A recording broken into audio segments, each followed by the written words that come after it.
Lucas, Evangelho de Lucas, capítulo 7, a partir do verso 11. Em dia subsequente, dirigia-se Jesus a uma cidade chamada Naim. E iam com ele os seus discípulos e numerosa multidão. Como se aproximasse da porta da cidade, eis que sai o enterro do filho único de uma viúva. E grande multidão da cidade ia com ela. Vendo-a, o Senhor se compadeceu dela e lhe disse: não chores. Chegando-se, tocou o esquife e, parando os que conduziam, disse: jovem, eu te mando, levanta-te. Sentou-se o que estivera morto e passou a falar. E Jesus o restituiu à sua mãe.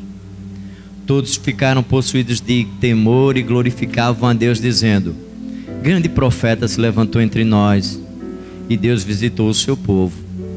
Essa notícia a respeito dele divulgou-se por toda a Judéia e toda a circunvizinhança. Glória a Deus.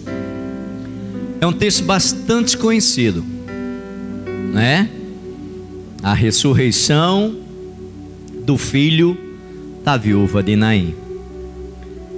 Mas esse texto ele nos dá muitas lições. Depois de realizar um grande milagre na cidade de Cafarnaum, quando Jesus está curando e libertando o servo do centurião romano, as multidões ficam maravilhadas com aquilo que o Senhor faz. Porque se nós formos pegar as leituras dos capítulos anteriores, a gente vai notar que Jesus vem fazendo uma sequência de milagres. À medida que ele vem caminhando, ele vem fazendo milagres.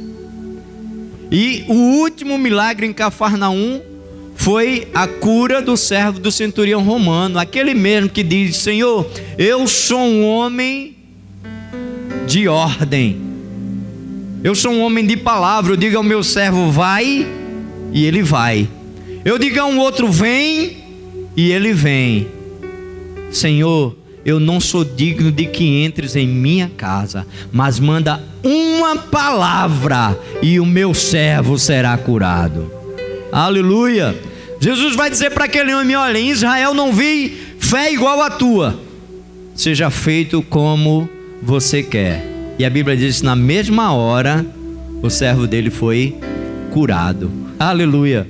E Jesus agora vai saindo de Cafarnaum, e a Bíblia diz que grande multidão ia com ele. Não só os discípulos, mas numerosa multidão.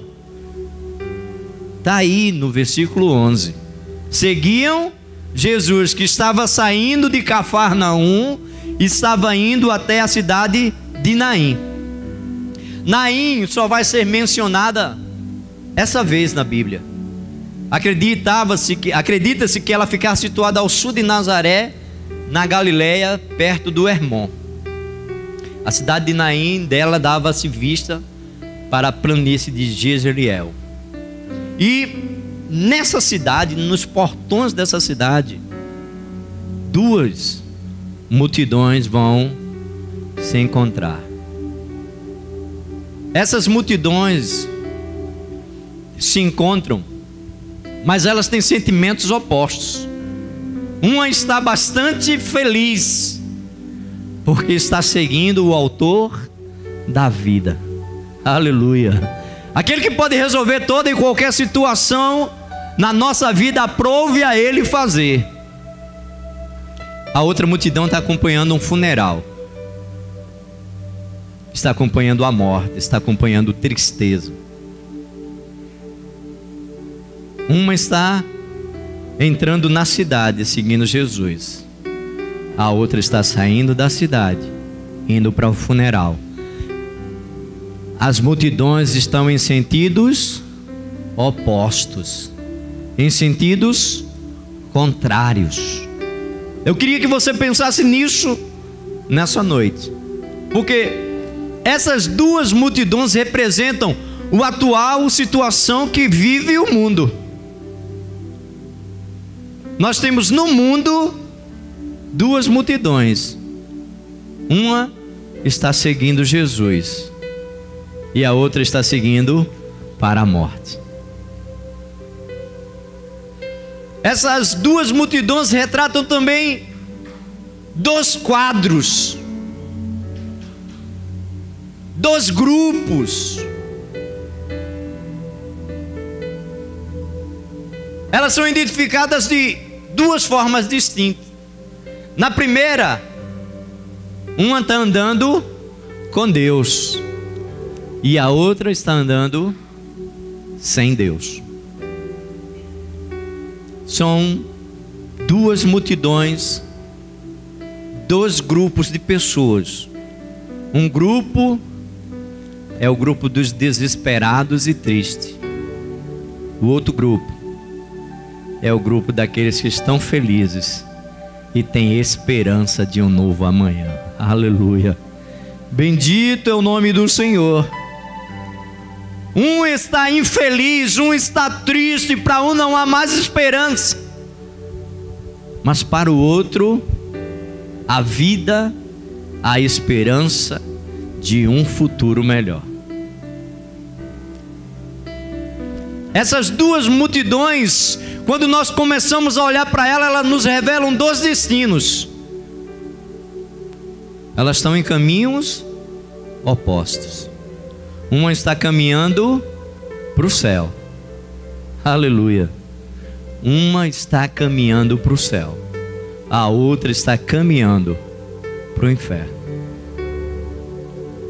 Sabe, queridos, vida eterna com Jesus ou separação eterna de Deus. Essas duas multidões ensinam sobre uma maneira de viver. Uma está alegre e feliz andando com Jesus. A outra representa a multidão que está indo a caminho da morte. Essa noite a minha pergunta para você é: em qual multidão você está inserido? Porque não é a circunstância que define em que multidão você está andando. Não sou eu que determino em que multidão você está andando. É a sua conduta diante de Deus que define para onde você está indo, ou a quem você quer seguir. Uma multidão seguia a morte, a outra multidão seguia a vida. A multidão que seguia a morte fazia coro de tristeza, de lamento, acompanhava uma mãe chorosa. Todos eles estavam em luto, somente lágrimas, pranto e dor. Eu não preciso dizer para você o que acarreta a morte na nossa vida. Ainda quando perdemos alguém que é um crente, um servo de Deus, sentimos dor. Acabamos de estar aqui nesse sepultamento oh meu Deus, me ajuda aí, irmão. Isso, mas foi aqui no velório. Isso. E no velório a gente dizia um misto de alegria e de tristeza. Não é assim? Sabe por quê? Porque o homem não foi feito para morrer. Nós nunca iremos nos acostumar com a morte. Foi por isso que o primeiro inimigo que Jesus venceu foi a morte. Aleluia. Porque a morte não foi preparada para o homem. Até hoje nós não acostumamos. Mesmo quando é um crente fiel, a gente se despede dele com um misto de alegria e de tristeza. Alegria porque sabe que ele está a caminho do céu, mas de tristeza porque está nos causando saudade de tê-lo por perto. Assim estava essa multidão. Talvez não como nós tivesse alegria nem esperança nenhuma, porque não havia esperança para aquele pessoal. Era lágrimas, choro e dor. Era um cortejo fúnebre. O ambiente era triste, era melancólico. Ninguém sorria, ninguém jubilava. somente lágrimas pela perda. E a morte faz isso. Aquela mãe aflita chorava copiosamente. Parentes, vizinhos tentavam consolá-la, mas não havia recurso, não havia como. Estamos indo para o cemitério, e lá eu deixarei meu único filho, talvez pensasse aquela mulher.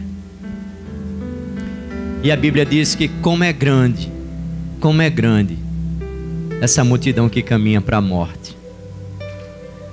A palavra do Senhor em Provérbios, capítulo 16, verso 25 diz: há caminhos que parecem direito ao homem, mas o seu fim é caminho de morte. Caminho de morte, irmãos, também é o caminho da incredulidade. Em João no capítulo 3, verso 16, 18, o Senhor diz: porque Deus amou o mundo de tal maneira que deu seu Filho unigênito, para que todo aquele que nele crê não pereça, não morra, mas tenha a vida eterna. Porque Deus enviou o seu Filho ao mundo não para condenar o mundo, mas para que o mundo fosse salvo por ele. Quem crê nele não é condenado, mas quem não crê já está condenado, porque não crê no Filho unigênito de Deus. Caminho de morte é o caminho do pecado. Porque Romanos 6, 23 diz que porque o salário do pecado é a morte, mas o dom gratuito de Deus é a vida eterna em Cristo Jesus, nosso Senhor. Hoje temos que decidir por qual caminho nós queremos andar. Hoje nós temos que decidir por qual caminho ou qual multidão nós queremos seguir. A multidão que está seguindo a vida ou a multidão que está seguindo para a morte. E sabe por que hoje? Porque hoje ainda estamos vivos. Você entende? Porque hoje ainda estamos vivos. Tem muita gente que pensa: deixa eu curtir a vida mais um pouquinho, pastor. Meu querido, quem disse a você que com Jesus nós não curtimos a vida? Eu só aprendi a curtir a vida depois que eu conheci Jesus. Aleluia. E hoje não existe vida para mim fora de Jesus. Não tem jeito, né? Porque na verdade as pessoas não querem curtir a vida, as pessoas querem se jogar na bagaceira. Não é não? Mas quem se joga na bagaceira está escolhendo caminho de morte.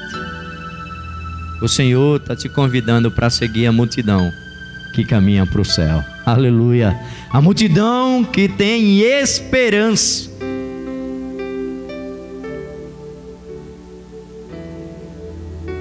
Caminho de morte é o caminho do desespero.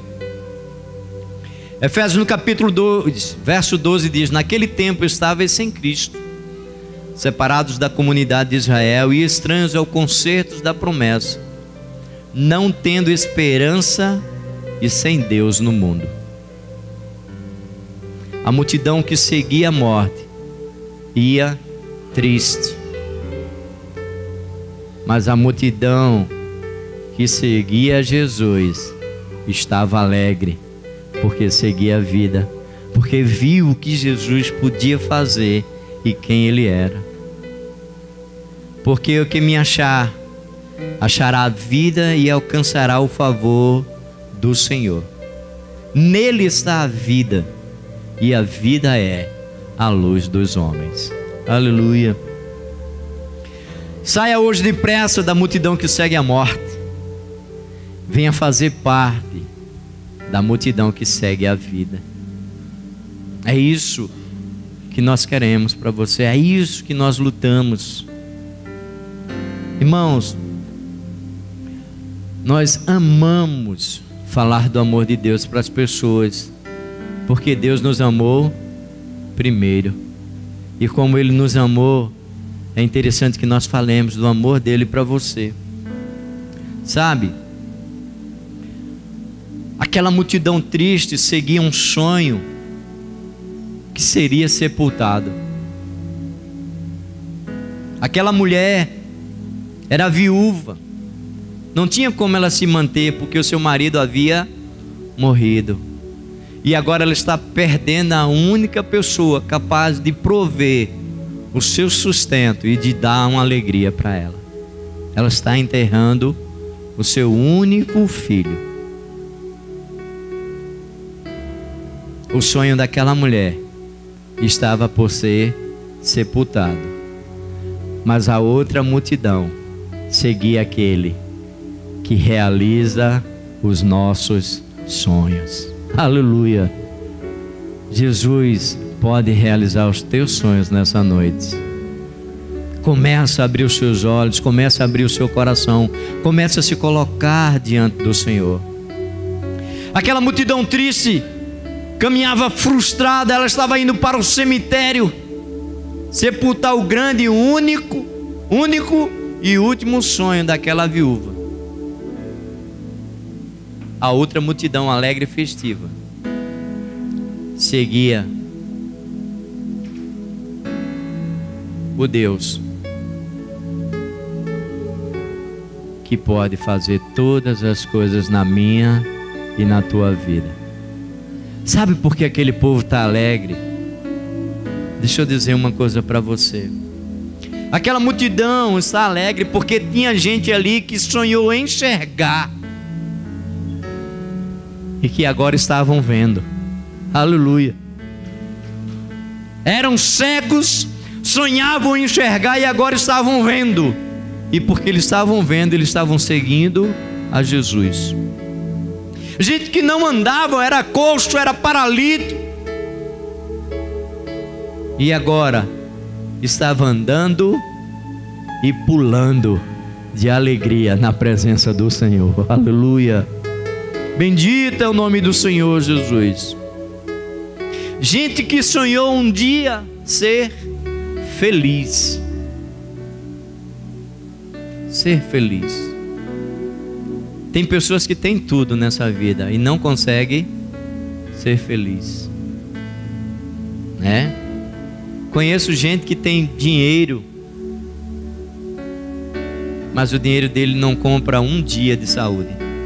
Você conhece gente assim? Tem dinheiro, mas não compra um dia de saúde. Sabe? Gente que tem vontade, mas que as suas vontades são limitadas. Eu, por exemplo, não queria ficar doente. Daqui a pouco eu estou com resfriado, estou com uma dor, né? Não é assim? Não queria morrer,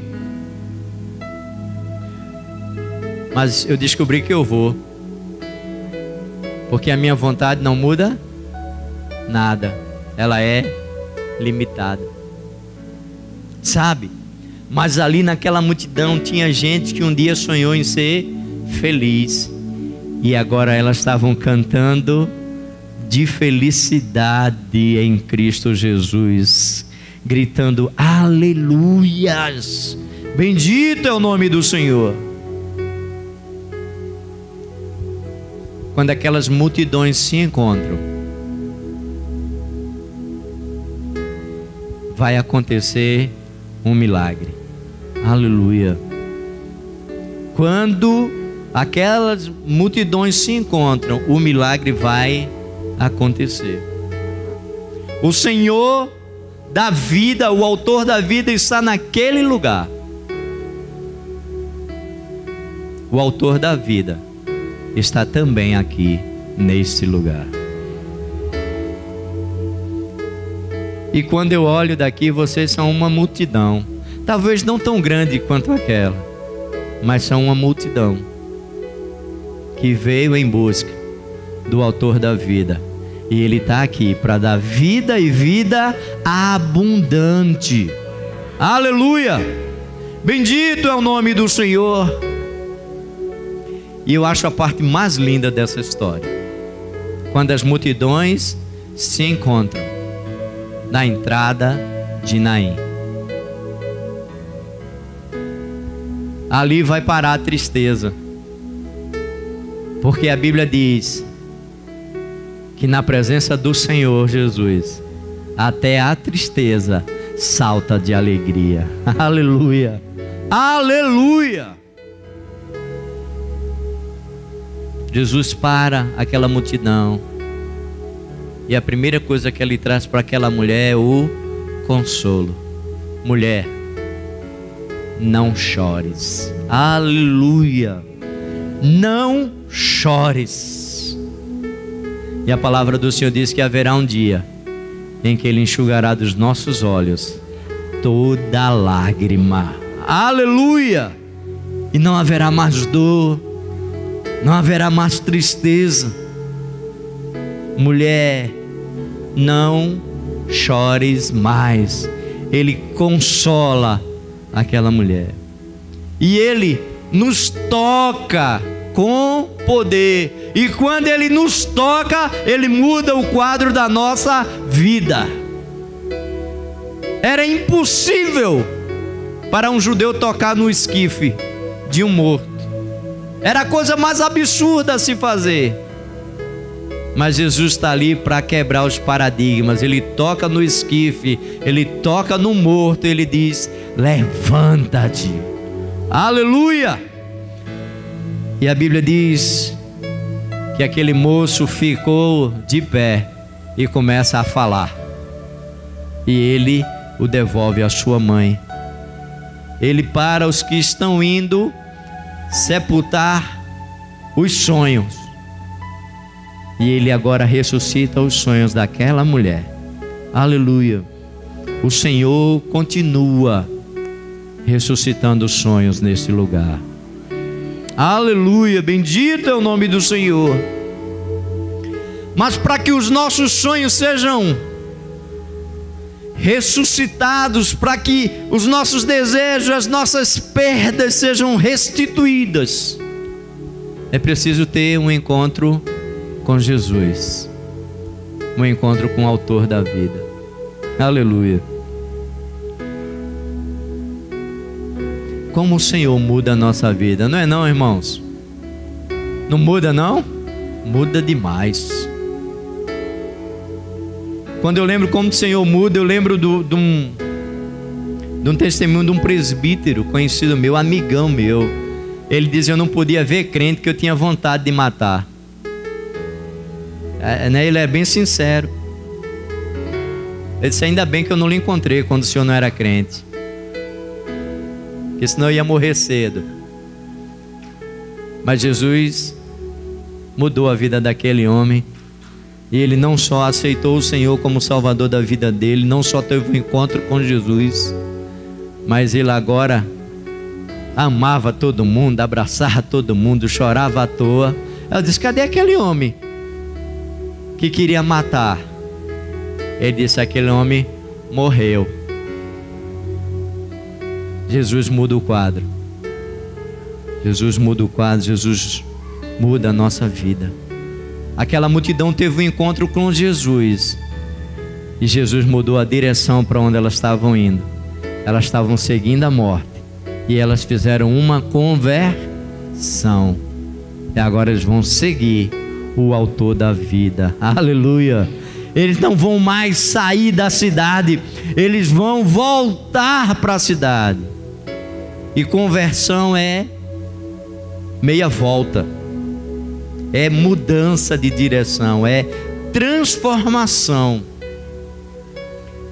É melhor voltar e fazer parte da multidão salva pelo sangue de Cristo.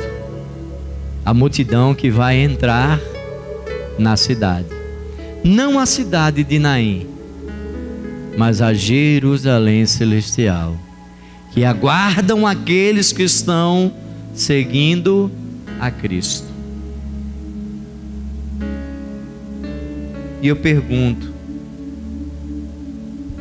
que multidão você está seguindo?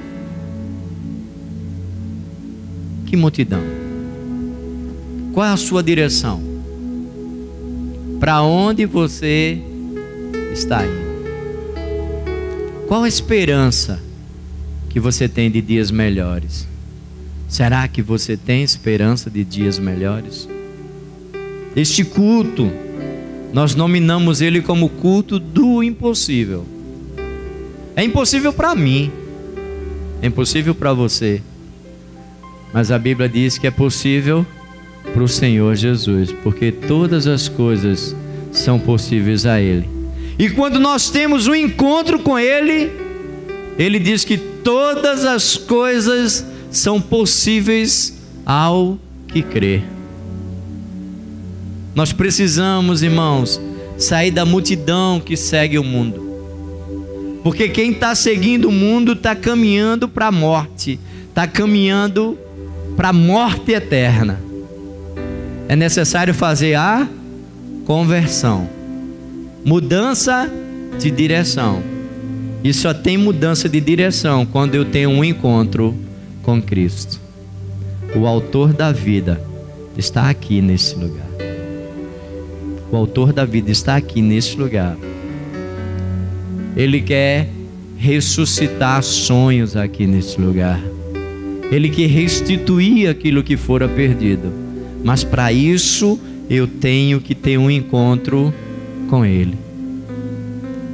Aquela multidão que o seguia, não seguia porque ele era bonzinho.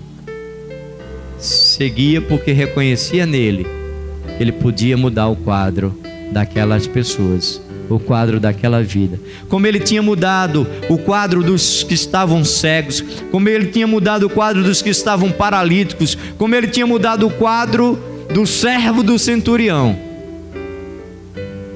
como ele mudou o quadro da vida da viúva de Naim.